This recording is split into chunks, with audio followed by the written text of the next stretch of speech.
Inilah Ngobras di Rasika. Ngobrol asik di Rasika. Apapun infonya, sampaikan ke Rasika.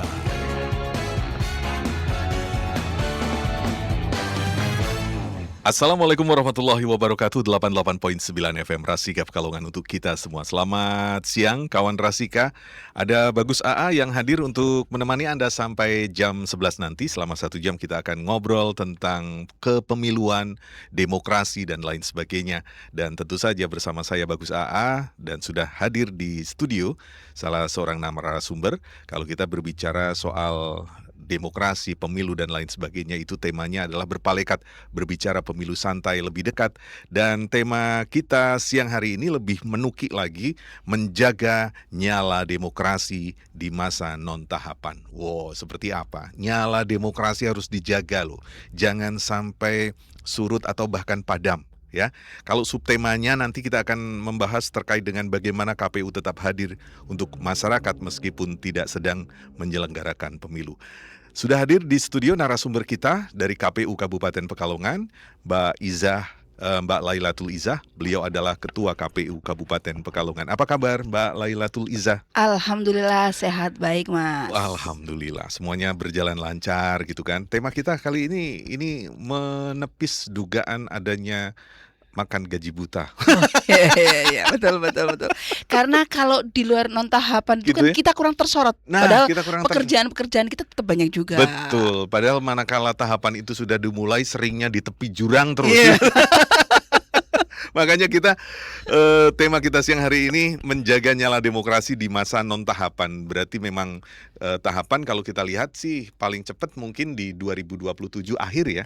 Pertengahan. Nah, itu Insya Allah. berarti pertengahan 2027 KPU mulai terlihat lagi. Sudah betul. Sudah mulai dilirik lagi, Dilirik lagi ya. disorot-sorot lagi gitu ya. Mbak Izzah, banyak masyarakat menganggap KPU itu hanya muncul 5 tahunan ya. Apa yang sebenarnya dikerjakan KPU ketika tidak ada tahapan pemilu seperti sekarang ini?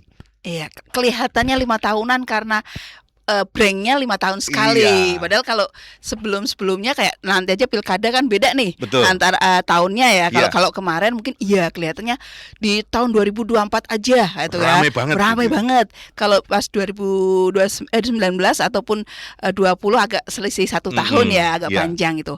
Nah, yang kemarin memang padahal tahapannya itu hampir 2 tahun loh Mas. Dan berdarah-darah gitu. Berdarah-darah betul. Dan Oke. apalagi persiapannya. Cuma lah ini di non tahapan ini kan sebenarnya kan ada banyak persiapan yang dilakukan KPU. Oke. Tapi mungkin lebih banyak tidak terlalu dipublish Iya. ataupun mungkin masyarakat tidak terlalu menyorot gitu ya. Jadi tidak tahu karena mungkin agenda-agenda yang kita kerjakan juga Oke. tidak begitu ini banget, tidak banyak melibatkan masyarakat. Tapi sebenarnya tetap ada kegiatan. Tetap ada ya? Tetap ada kegiatan. Jadi apa saja itu salah satunya? Mungkin kalau yang triwulan saya yang masih pemutaran data pemilih ya. Betul. Itu mengundang beberapa pihak gitu kan. Betul, koordinasi. Iya. Jadi kawan Rasika tidak tidur nyenyak loh KPU loh. Iya. Ada lagi nggak selain itu? Ada. Jadi gini, kalau untuk di non tahapan, kalau kita bahasanya non tahapan ini sebenarnya ada persiapan secara administratif. Salah satunya kita membuat RAB untuk pilkada berikutnya. Kayak kemarin kita begitu selesai, kita langsung bikin RAB untuk pilkada 2029. Wow. Sebelum ada putusan MK kan. Oke. Ya, jadi kita sudah tuh selesai di tahun 2025 akhir itu kita sudah siap, bahkan sudah kita sampaikan RAB-nya nanti untuk 2029 berapa dengan estimasi pemilih, estimasi TPS dan sebagainya. Nah, apalagi ini sekarang ketika putusan MK, ini kan mundur jadi 31. Kita juga harus berhitung yang pilkada lagi. Dan DPRD ya. Iya, yang pusat nasional dan lokal. Iya. Nah, yang dipisahkan. Perbedaannya itu nasional dan lokal. Jadi kan nanti yang di 2029 ini kan pemilu nasional. Pemilu nasional itu pemilihan presiden dan wakil presiden, DPR RI sama DPD. Tiga itu aja ya? Tiga surat suara aja. Nah, ini mungkin kalau untuk anggaran semua ranah KPU RI Oke, ya, karena yang pemilu nasional. nasional. Nah, kalau kemudian untuk lokalnya ini kan berarti ada DPRD DPRD provinsi. provinsi, ya, DPRD kabupaten kota, Iya, terus gubernur, bupati atau wali kota. atau wali kota, betul. Oke. Nah, itu yang kemudian kalau kita di pemilihan bupatinya kan. Nah, itu kita sudah siapkan. Kemarin kita RAB-nya? RAB-nya. Ini masih lah, karena begitu. Rajin ya. Lah, kita benar-benar kerja loh, Mbak. Cuman Ya. karena tapi kan tidak semua orang tahu apa yang kemudian kita kerjakan untuk menghitung estimasi Ya, pemilih. Kita betul. juga harus menghitung. Nah, dengan adanya pemutahiran data pemilih berkelanjutan, kita tahu dalam 1 tahun itu berapa sih penambahan pemilihnya. Nah, itu kan prosentasenya kita berapa? prosentasenya berapa? Diestimasikan nanti di 2030 atau 31 itu seberapa gitu kan ya. Iya. Oke.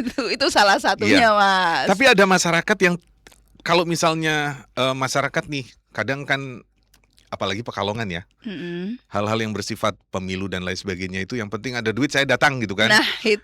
Bahkan kadang mereka itu kalau mereka tidak merasakan kehadiran KPU di masa non tahapan, apakah itu berarti KPU gagal membangun komunikasi publik, Mbak? Nah, gini, sebenarnya kan di KPU sendiri di Ya. masa non tahapan ini kita punya 3 agenda yang prioritas. Wow, ada Ada yang kita jalankan terus. Ya. Pertama, ini pemutahiran data pemilih berkelanjutan. Oke, yang per 3 bulan itu ya. Per 3 bulan. Nah, per 3 bulan itu plenonya yang kita kemudian publish ke masyarakat. DPTB per triwulan 1 kita sampai berapa? Oke. Berapa ratus. Nah, itu tapi kan tiap bulan kita tetap, bahkan untuk kemudian untuk memvalidkan kita ada coktas, kita turun. Namanya coktas itu coklit terbatas, mencocokkan tapi hanya sampling aja. Dari sekian data yang turun dari KPU RI yang harus kita kemudian Coktas kan? Itu kita ambil samplingnya beberapa. Penentuan samplingnya seperti apa sih, Mbak? Kalau boleh tahu? Iya, kita cuman gini aja sih. So, Mama kayak kemarin yang ada nggak beberapa data-data itu yang masyarakat kita yang ternyata ada di luar negeri. Nah, iya. Ini kalau sampling coktas itu biasanya kita sesuaikan dengan anggaran, Mas. Ya, Apalagi siap. masa efisiensi, maksudnya Ya. gini, mungkin tidak semuanya bisa, tidak semua kecamatan bisa kita ambil samplingnya, hanya beberapa kecamatan aja sih. Iya. Jadi biasanya mungkin untuk semester ini kita ngambil di 10 kecamatan. Nanti untuk berikutnya yang 10 atau 9 Iya. kayak gitu. Oke. Anggaran negara kan tetap mengalir ya ke KPU meski tidak ada pemilu ya, Mbak ya. Iya. Nah, ini bagaimana publik bisa melihat bahwa anggaran itu benar-benar menghasilkan manfaat, Mbak? Iya. Jadi karena kita instansi pemerintah pastinya dapat Oke. anggaran dari pemerintah Iya. ya. KPU itu kan vertikal, Ya. kita dapatnya dari KPU RI. Nah, mungkin biar teman pemilih tahu, anggaran-anggaran yang diterima kita ini ada beberapa. Ada yang mungkin untuk gaji, gaji pegawai, Ya. terus kemudian operasional kantor, ya, kebutuhan kantor, sama kegiatan. Nah, mungkin yang tidak terlalu ini kan yang kayak gaji pegawai itu sudah pasti kan, karena memang sudah ada hitung-hitungannya, sama kebutuhan kantor ya. Nah, yang mungkin berasa itu di kegiatan. Makanya mungkin kurang kelihatannya kegiatan KPU, karena kalau dulu di masa non tahapan kita masih bisa sosialisasi, goes to campus, goes to school, kita masih punya anggaran. Nah, di masa efisiensi ini non budgeter, dan ini yang merupakan tantangan bagi kami. Kita tetap harus bisa menjalankan, tapi bagaimana kemudian dengan ya non budgeter itu tanpa anggaran gitu ya. Tapi tetap jalan kan selama ini? Tetap jalan. Kita masih, jadi itu tadi kasih contoh real, Mbak, biar masyarakat tahu nih. Masyarakat tahu KPU makan gaji buta saja saya tiap pagi nih. Bayar pajak, tapi KPU-nya kalau tidak ada apa-apa diem aja. Iya. Jadi tadi kan di masa non tahapan kita punya 3 prioritas ya, kegiatan.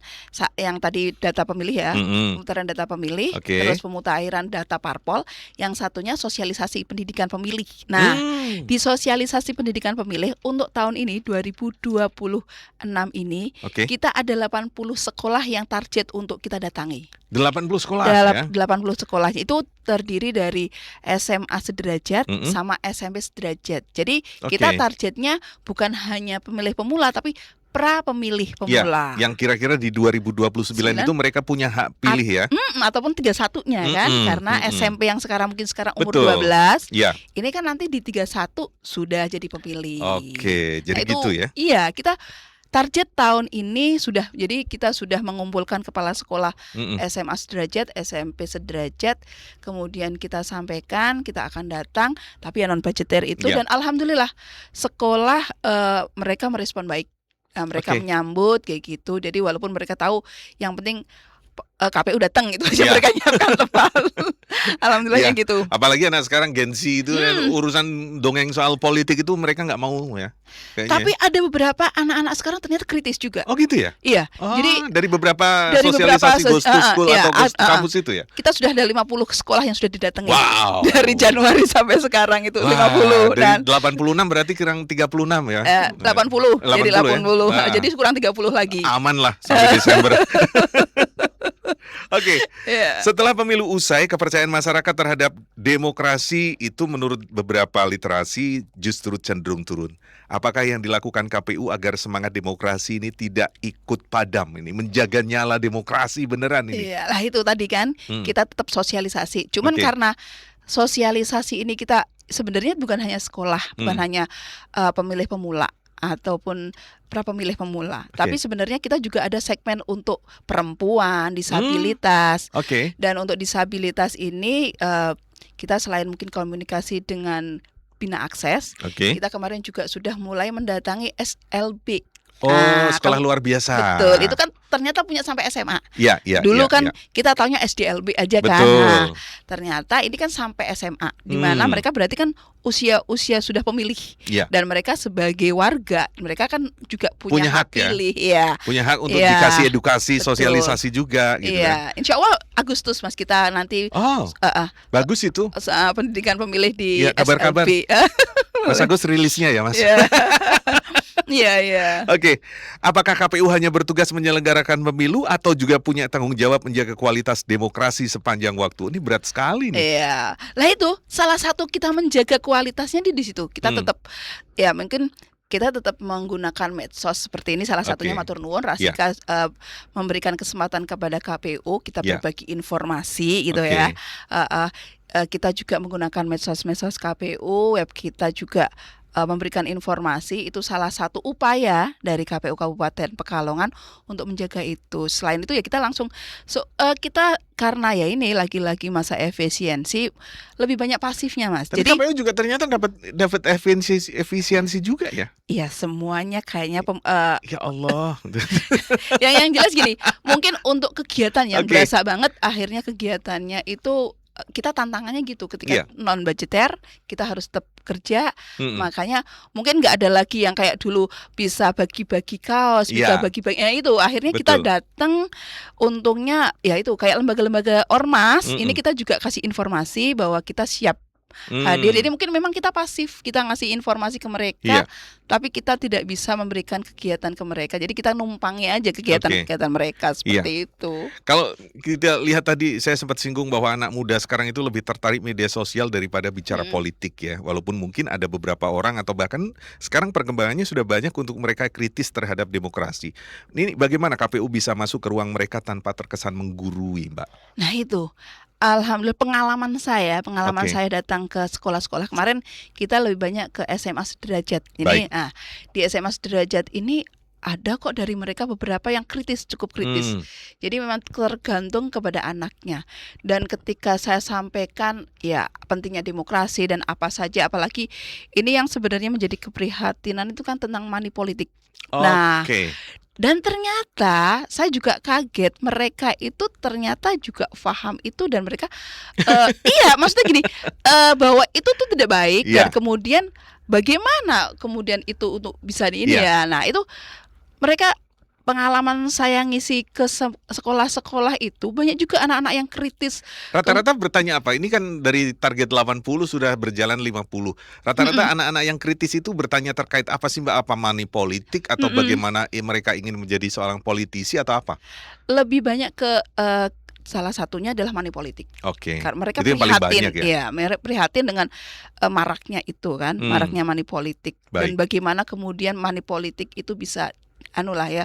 Nah, saya kembalikan kepada mereka. Biasanya saya kalau mereka tanya tentang money politik karena tanggung jawab KPU adalah pendidikan pemilihnya. Oke. Ya, saya sampaikan, saya hitung-hitungan saja. Ketika sampean pada waktu milih dapat dikasih 100.000 Ya. dibagi 5 tahun, setahun cuma 20.000 beli sebelah hal selesai.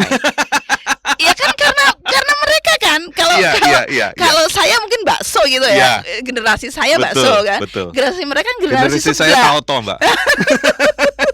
Generasi mereka kan sebelah. Saya Iya. cukup dari sampai nongkrong di warung sebelah 20.000 itu kan sebelah sama minumannya selesai Iya, sekali nongkrong. Betul. Itu untuk membayar 1 tahun dan mereka cukup kritis banyak. Nah, ya tentang apa ya? Mungkin kalau mereka kan merasakan kayak fasilitas-fasilitas umum yang kurang bagus itu mereka Oke. kemudian ya bagaimana menyalurkan itu untuk Hmm. bisa. Nah, makanya saya lagi-lagi makanya ini mungkin salah satu yang harus tetap dijalankan adalah untuk dapat sosialisasi seperti itu karena ketika ya mereka kita ingatkan bahwa demokrasi ini ya di tangan mereka. Iya. Mau seperti apa Betul. itu jangan kemudian pasif apalagi pesimis gitu Iya. ya. Nah, itu Ada kan yang di luar konteks nggak, Pak? Kalau yang tanya-tanya enggak sih sampai masih KPU tidak bisa menjawab, ini bukan ranahnya KPU misalnya. enggak sih. Enggak ya? Masih tapi lumayan pertanyaannya lumayan kritis-kritis lah. Oke. Masih sekitaran situ. Iya. Masih tentang ya pemerintahan kita, masih tentang demokrasi, masih semua itu. Tapi mereka kalau saya melihat beberapa itu cukup kritis padahal mereka baru kelas 1 SMA, Iya. kelas 2 SMA Oke. gitu.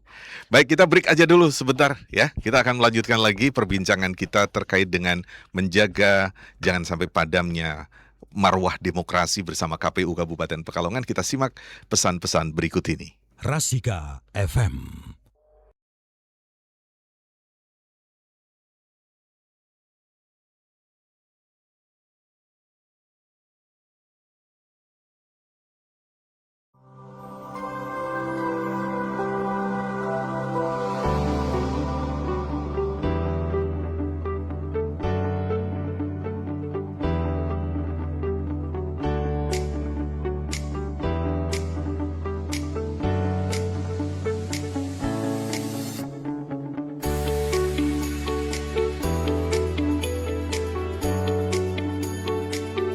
Di era layanan publik yang terus berkembang, integritas menjadi landasan utama.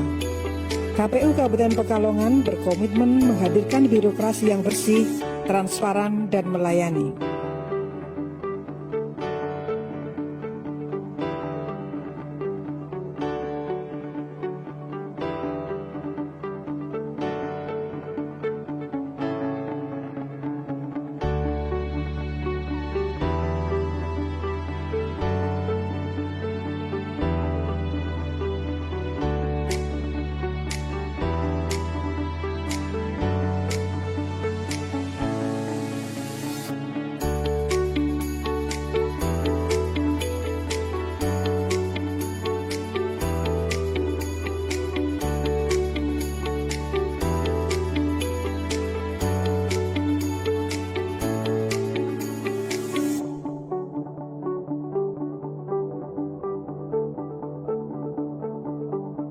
Zona integritas adalah predikat yang diberikan kepada unit kerja yang berkomitmen mewujudkan wilayah bebas dari korupsi dan wilayah birokrasi bersih melayani.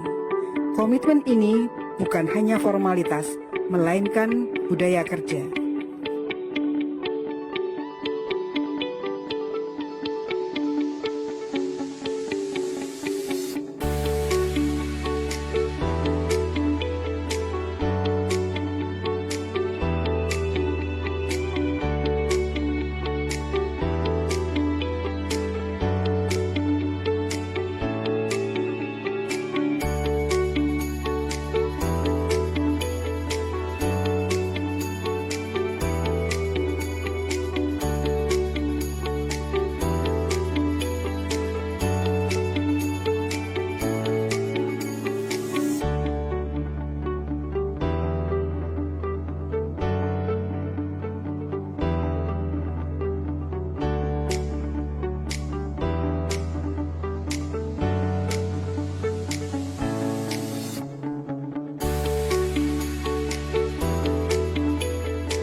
Zona integritas adalah langkah nyata kami untuk membangun pelayanan yang akuntabel dan profesional. Komitmen ini ditandai dengan penandatanganan fakta integritas oleh seluruh pegawai. Mereka terikat pada nilai integritas, akuntabilitas, dan anti gratifikasi.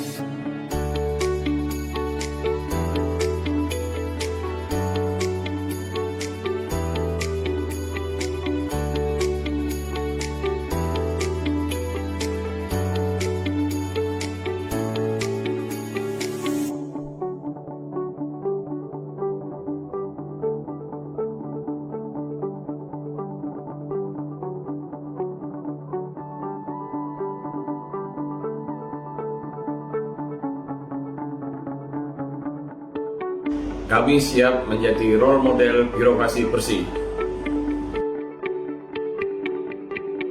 Perubahan dimulai dari komitmen. Melalui pembentukan tim zona integritas, kami menciptakan budaya kerja yang disiplin, inovatif, dan melayani.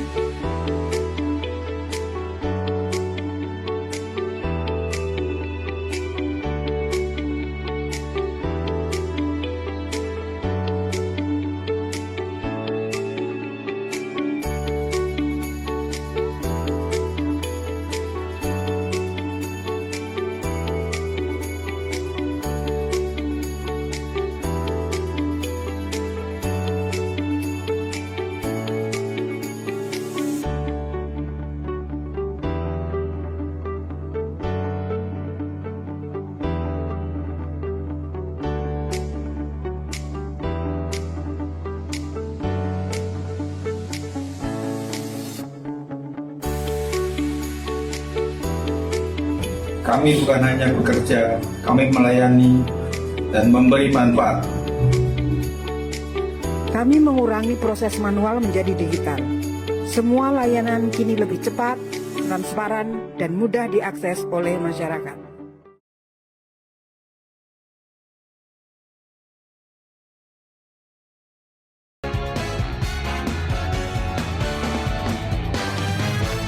Baik kawan Rasika, kita masih bersama di Ngobras, Ngobrol Asik di Rasika. Kalau hari Jumat versinya berpalekat ya, berbicara pemilu santai lebih dekat bersama KPU Kabupaten Pekalongan.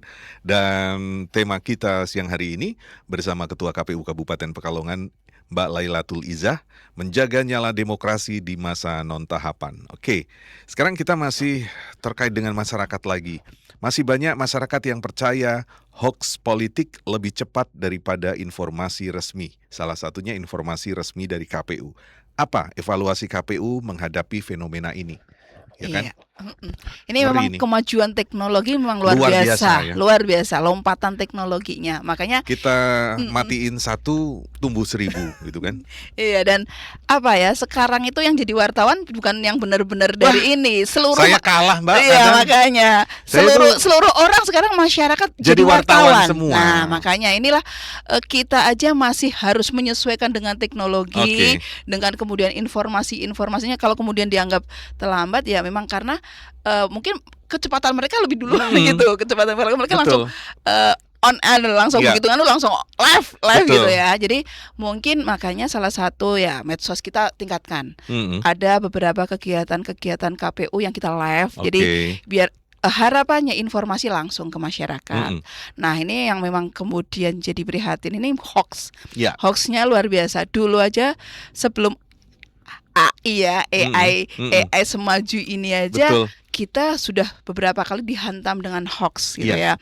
Apalagi sekarang. Jadi mungkin selain kita juga ngikutin teknologi untuk kemudian bisa menselaraskan itu, biar kemudian masyarakat lebih dapat informasi yang berimbang.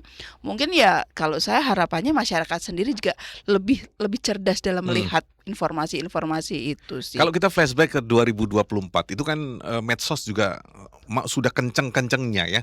Ada nggak sih Mbak kita flashback ini mumpung tahapan pemilu juga belum mulai dan KPU juga lagi santai gitu kan? Ada nggak yang kira-kira hoaxnya betul-betul menghantam KPU waktu itu di tahun 2024? Kalau 24 itu kalau di pemilunya ini kan nggak ini ya, nggak begitu ya, karena kabupaten kan mungkin larinya ke konsentrasinya ke presiden Iya. semua. Jadi hoax-hoax tentang calon kandidat presiden dan wakil Nggak begitu presiden terasa ya. nggak begitu terasa. Mungkin yang terasa adalah di pilkadanya sih ya, yang beberapa mungkin bukan hoax tapi informasinya ini kurang inilah ya, Kurang pas ya. kurang pas seperti itu kan. Karena memang ada momen-momen tertentu yang kemudian rame lah Iya. di Kan sempet masa ya di 2024 itu saya ingat petugas KPU dalam tanda kutip gadungan gitu kan. Nah, itu saat itu bagaimana menyikapinya KPU sendiri? Iya, jadi kan memang pada waktu itu ada oknum-oknum yang kemudian menyalahgunakan menggunakan ID card-nya KPU gitu ya. Nah, ini kan kita sudah lapor ke polisi, ke pihak kepolisian ya. Cuman kan kemudian dari pihak kepolisian ini ya kita kan nunggu mereka sudah ya dari laporan itu mereka sudah menindaklanjuti memanggil beberapa saksi-saksi. Tapi kemudian beberapa hal itu katanya kurang atau apa, akhirnya ya cuma sampai di situ kurang aja. Memenuhi ya. Kurang memenuhi, jadi cuma sampai di ranah kita lapor dan sudah sampai di Polres sudah seperti itu sih. Yang jelas mereka sudah ada upaya untuk memanggil semua yang berkaitan. Kalau di era digital nih, apakah KPU merasa kalah cepat dibanding penyebar disinformasi dan propaganda politik, Mbak? Iya, merasa juga sih. Iya, karena Jadi, memang tidak bisa dibendung ya. Harus Semua orang bisa diakui, jadi wartawan gitu betul, loh. iya, mereka Walaupun tidak ada pertanggungjawabannya gitu kan. Mereka sih enak-enak Iya. saja. Kalau misalnya merasa salah, ditekan banyak orang, take down, selesai gitu kan. Betul. Ya, salah satunya live ketika pengambilan nomor urut. Itu kan yang viral sampai nasional, yang ya lumayan kita banyak dipertanyakan gitu ya. Nah, ini cukup ini kita mungkin live-nya di dalam karena yang di acaranya kita konsen di acara, kita tidak tahu kalau di luar juga live yang lainnya yang informasinya lebih cepat tersebar bahkan dan sampai nasional, jadi berita nasional lumayan jadi perhatian KPU ya, sampai RI juga sih. Nah, itu yang mungkin kita ngakui lah kalah cepat dengan mereka karena mungkin kita konsen bahwa kita live nih, tapi live untuk kegiatannya yang memang normatif, yang lebih brutal lagi, lebih brutal dan itu lebih menarik dan itu jadi pembicaraan yang luar biasa. Betul. Oke. Nah, kalau waktu itu KPU seperti apa? Nih kita flashback aja nih. Ya. Flashback KPU seperti apa, Mbak, waktu itu?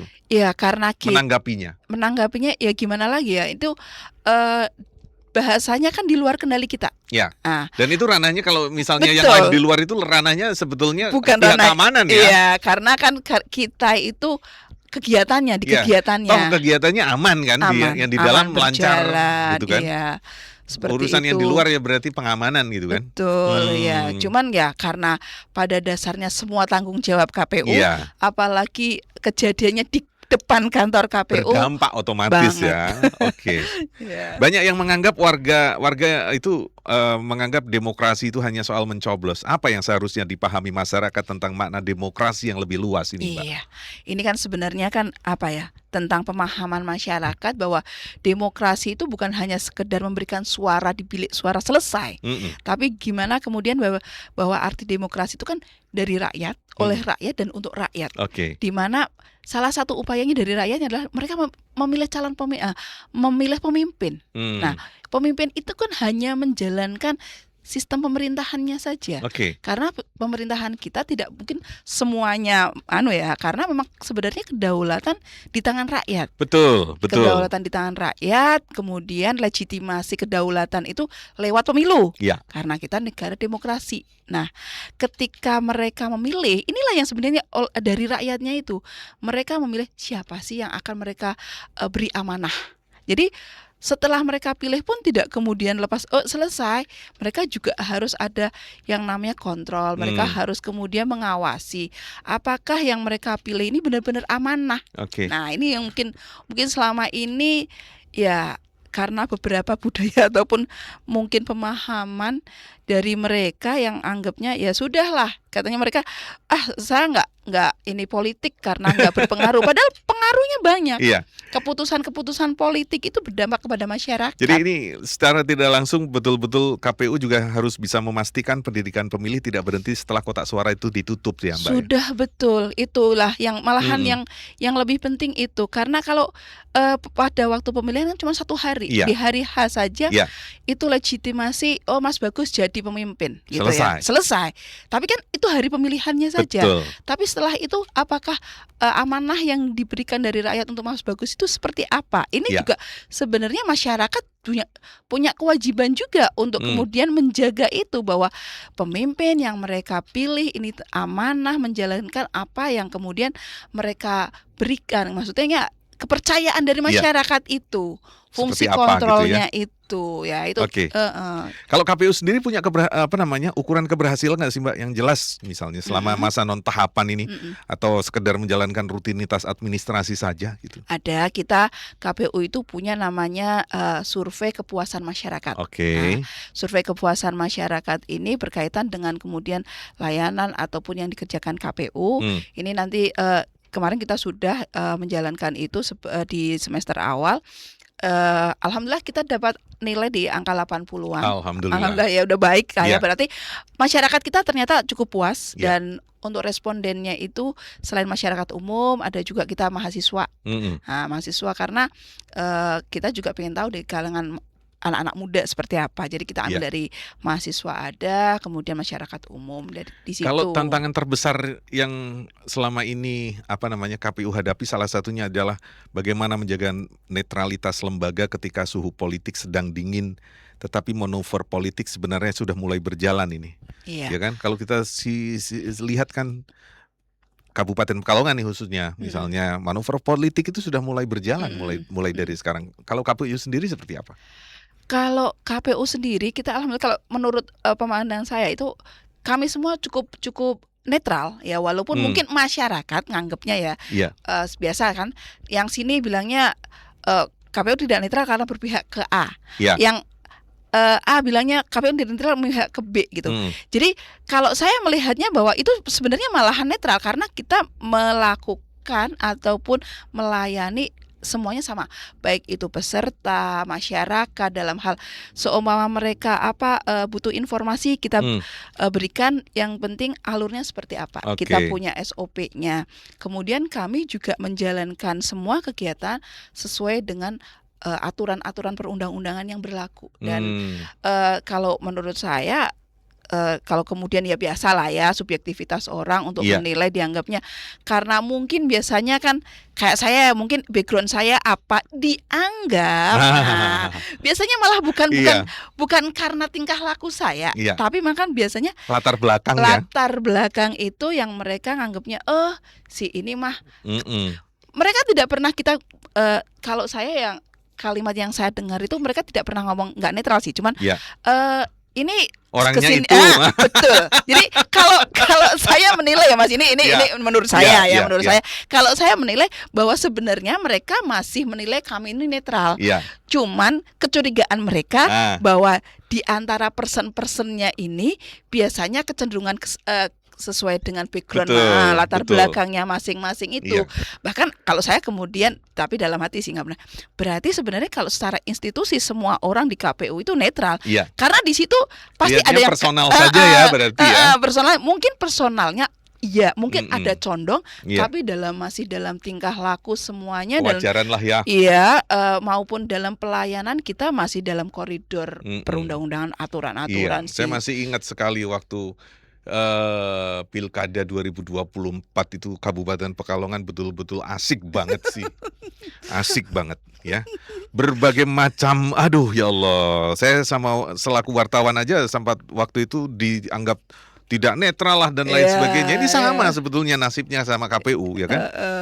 Tapi ya itu tadi akhirnya waktu yang akan menjawab bahwa semuanya netral kok. Semuanya sudah difasilitasi dengan baik dan sama.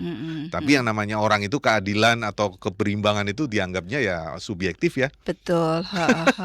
Susah kalau misalnya kita harus memenuhi semua keinginan mereka. Oke.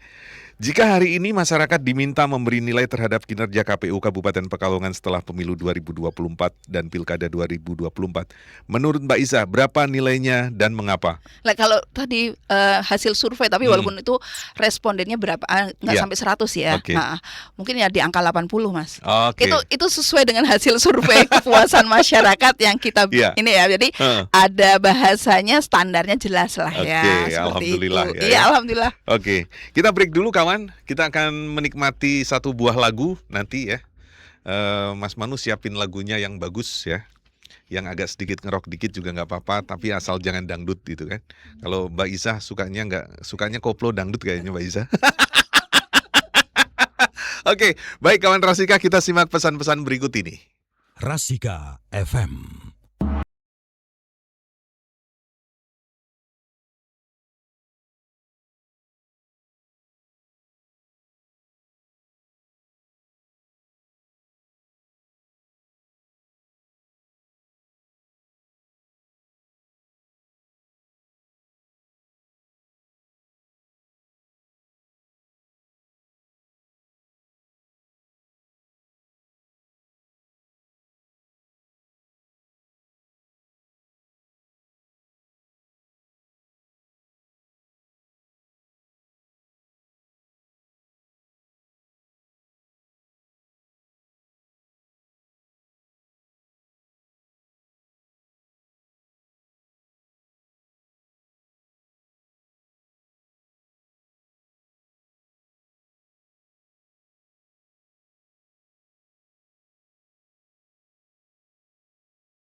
Dalam menyelenggarakan tugas dan fungsinya, Komisi Pemilihan Umum atau KPU berkomitmen penuh memberikan dan meningkatkan kualitas pelayanan yang ramah bagi seluruh lapisan masyarakat.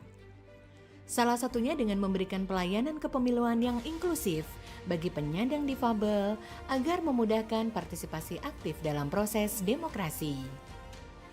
Untuk mendukung hal itu, KPU menyediakan berbagai fasilitas yang nyaman bagi penyandang difabel untuk mengakses gedung KPU di Jalan Imam Bonjol nomor 29 Menteng, Jakarta Pusat. KPU menyediakan jalur pemandu khusus berupa guiding block yang terpasang di halaman kantor KPU. Jalur ini berfungsi membantu dan memudahkan penyandang difabel ketika mengakses layanan di kantor KPU. Selain itu, KPU juga menyediakan jalur landai atau rem khusus untuk memudahkan akses masuk dan keluar gedung bagi pengguna kursi roda. KPU juga memastikan ketersediaan sarana prasarana lainnya seperti toilet yang didesain khusus agar ramah bagi difabel. Untuk menciptakan kenyamanan lebih, KPU menyiapkan pojok difabel sebagai ruang tunggu khusus sehingga penyandang difabel dapat menunggu dengan nyaman sebelum mendapatkan pelayanan kepemiluan yang dibutuhkan. Pojok difabel ini terletak dekat dengan gerbang masuk gedung dan juga parkiran khusus difabel untuk aksesibilitas yang lebih baik. Untuk memastikan peningkatan aksesibilitas pelayanan bagi difabel, KPU berkomitmen menyusun keputusan tentang standar aksesibilitas pelayanan publik inklusif yang akan menjadi landasan dalam pembentukan standar operational procedure atau SOP. Dengan SOP yang jelas, seluruh jajaran KPU di berbagai tingkatan dapat bekerja sesuai pedoman dalam melaksanakan pelayanan publik sehingga kualitas pelayanan dapat terjaga. KPU bertekad mewujudkan sarana prasarana ramah difabel ini berlaku dari tingkat pusat hingga satuan kerja KPU se-Indonesia. Menyediakan berbagai fasilitas yang ramah difabel merupakan wujud nyata dari komitmen KPU untuk memberikan pelayanan yang setara tanpa hambatan dan menciptakan lingkungan yang lebih inklusif dan responsif. KPU melayani.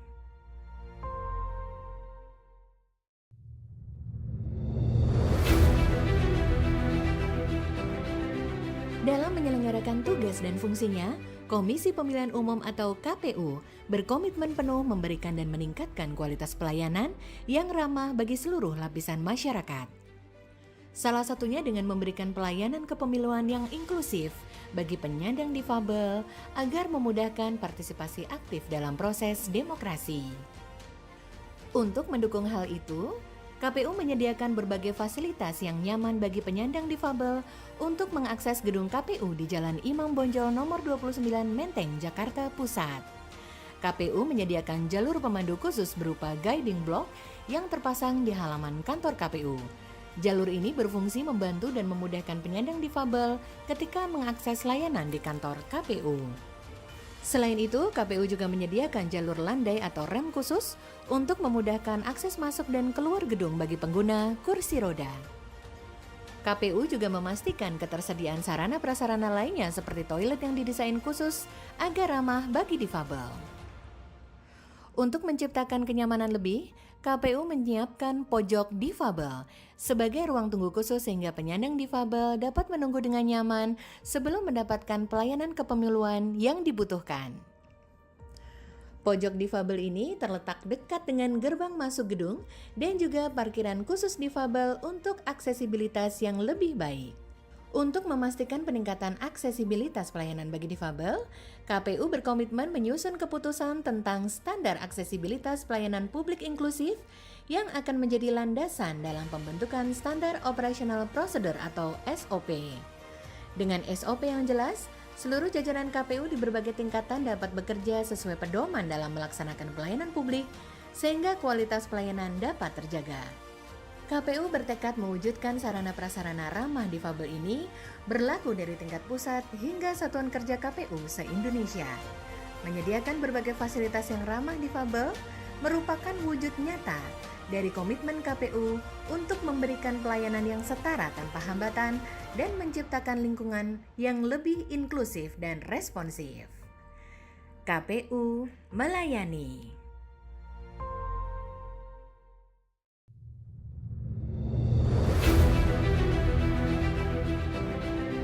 Dalam menyelenggarakan tugas dan fungsinya, Komisi Pemilihan Umum atau KPU berkomitmen penuh memberikan dan meningkatkan kualitas pelayanan yang ramah bagi seluruh lapisan masyarakat. Salah satunya dengan memberikan pelayanan kepemiluan yang inklusif bagi penyandang difabel agar memudahkan partisipasi aktif dalam proses demokrasi. Untuk mendukung hal itu, KPU menyediakan berbagai fasilitas yang nyaman bagi penyandang difabel untuk mengakses gedung KPU di Jakarta.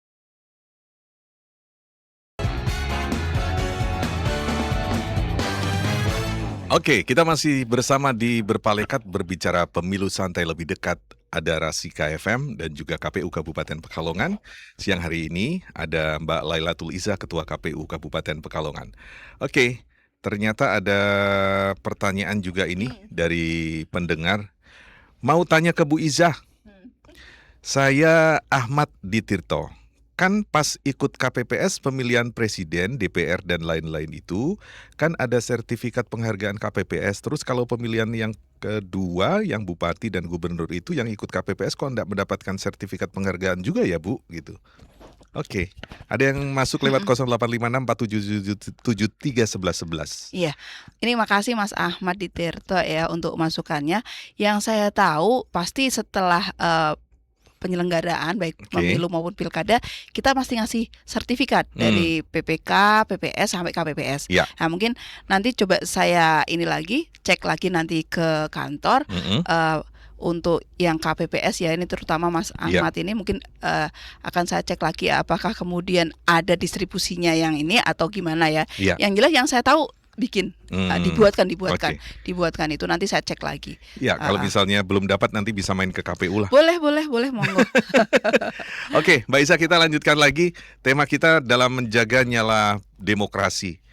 Apa kritik yang paling keras yang pernah diterima oleh KPU Kabupaten Pekalongan, dan apakah kritik itu justru menjadi bahan perbaikan?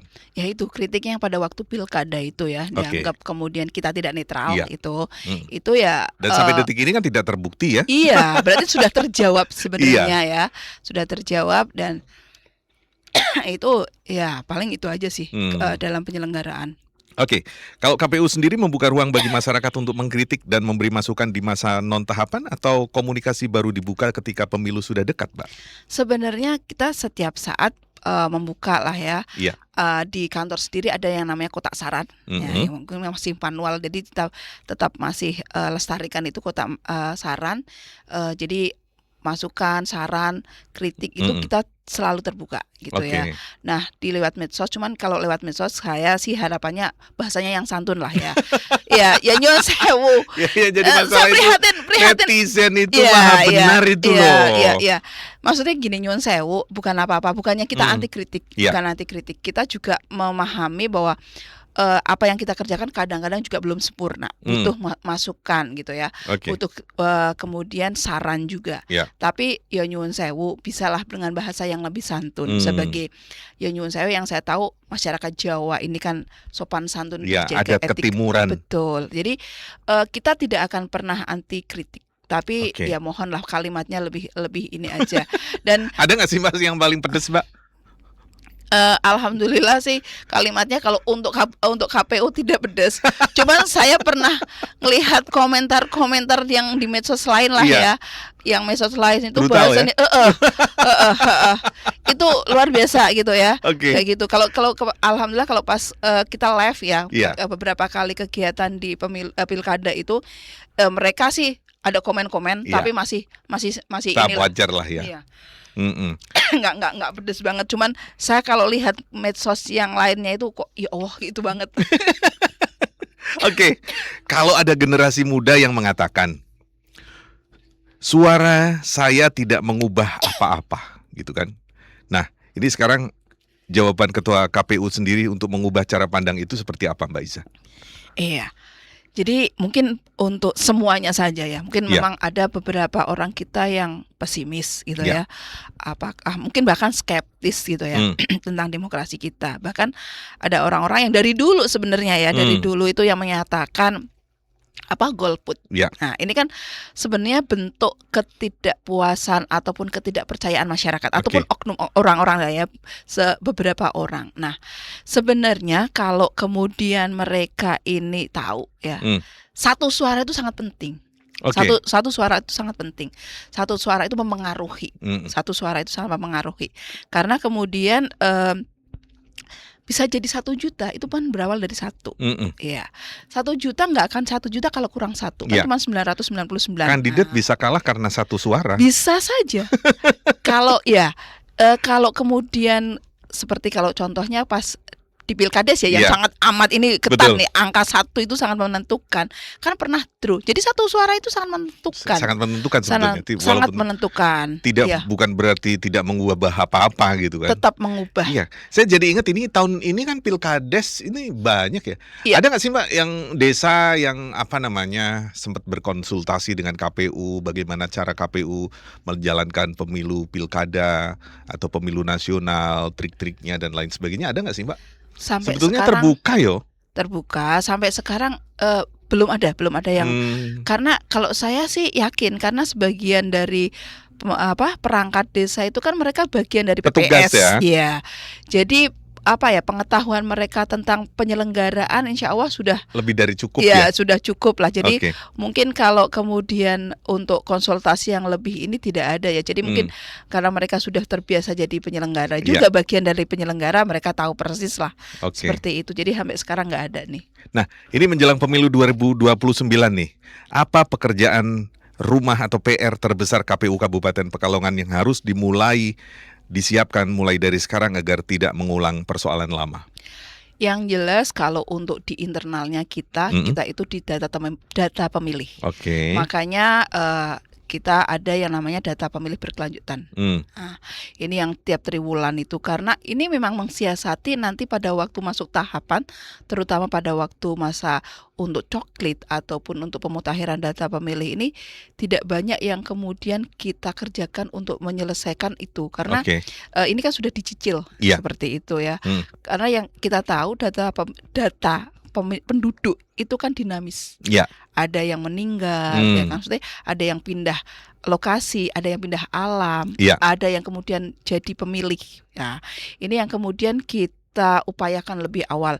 Jadi salah satunya ketika data pemilih berkelanjutan itu, pemutahiran data pemilih berkelanjutan, ketika mereka saat ini sudah usia 17 tahun, secara otomatis kita masukkan. Betul. Jadi begitu nanti pada waktu tahapannya untuk pemutahiran data pemilih, ini sudah ada.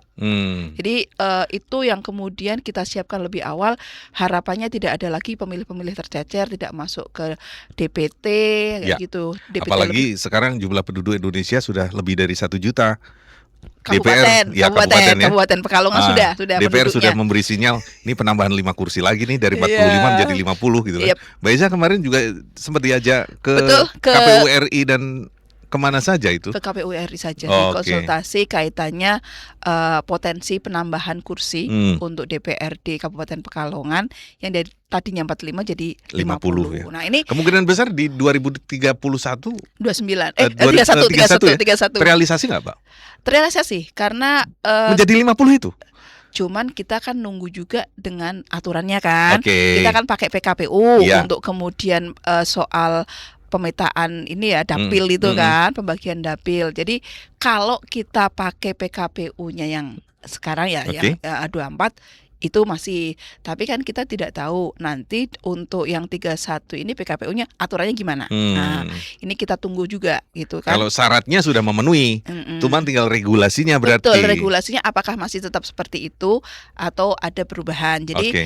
mungkin kalau regulasi yang kemarin iya, potensi menambah Menambah kursi, kursi ya. itu iya, tapi kita tunggu juga nanti regulasinya seperti apa. Makanya Oke. kita sampai Kalau sekarang waktu itu jawaban dari KPU RI sendiri seperti itu? ya karena ya mereka yang mengajukannya ya regulasi yang sekarang. Ya karena memang itu Oke. karena regulasi yang berikutnya kan nunggu komisioner ya. Komisioner Iya, ya. KPU RI-nya kan ini Baru nanti ya? 27 itu baru pergantian. Oke, baik. Awal 27 itu seleksi. Monggo kalau mau ikut seleksi jadi komisioner KPU RI, persiapan Gitu ya? insya Allah ya awal 2027 Wah, ini dia ada ini ada Lowongan seleksi lowongan. Ya monggo. Oke, terakhir Mbak Iza, kalau diberi kesempatan menyampaikan satu pesan yang mungkin belum pernah disampaikan kepada masyarakat, apa yang ingin Mbak Iza katakan agar demokrasi di Kabupaten Pekalongan tetap menyala, bukan hanya saat pemilu? Iya, mungkin bagi teman pemilih ya semuanya kita harus tahu tentang demokrasi itu sendiri, bahwa kedaulatan itu di tangan rakyat. Mau maju sejahtera dan semuanya itu sebenarnya tergantung kepada rakyatnya ya. Kemudian panjenengan bukan hanya datang untuk memilih saja, tidak selesai di situ. Kesadaran bahwa melek demokrasi, melek politik itu penting karena semuanya itu ada di tangan rakyat, mau maju ataupun kemudian tidaknya. Pemerintah kita sebenarnya adalah orang-orang yang diberi amanah untuk menjalankan sistem negara kita ataupun menjalankan pemerintahan kita. Tapi lagi-lagi ketika rakyatlah penentunya, apakah kemudian yang dijalankan itu sesuai dengan amanah undang-undang, apakah yang dijalankan itu memang berpihak kepada rakyat. Jadi lagi-lagi jangan kemudian kita pesimis, jangan kemudian kita bahkan abai, cuek dengan apa yang ada di negara kita, karena negara demokrasi itu semuanya ada di tangan rakyat. Lagi-lagi mari kita menjadi rakyat yang cerdas, kemudian paham demokrasi, dan kemudian cerdas berdemokrasi, dan ya yang jelas dewasa dalam berpolitik. Baik, terima kasih Mbak Iza sudah hadir di studio, dan kawan, tuntas sudah kebersamaan kita siang hari ini di Berpalekat, berbicara pemilu santai lebih dekat bersama KPU Kabupaten Pekalongan dan juga Rasika. Kita ketemu lagi 2 minggu yang akan datang dengan tema yang lain, dengan narasumber yang lain juga. Dan yang jelas kita harus tetap menjaga nyala demokrasi di Kabupaten Pekalongan agar lebih baik lagi dari tahun-tahun sebelumnya. Saya Bagus A, terima kasih banyak untuk kebersamaan Anda. Wassalamualaikum warahmatullahi wabarakatuh. 88,9 FM Rasika Pekalongan.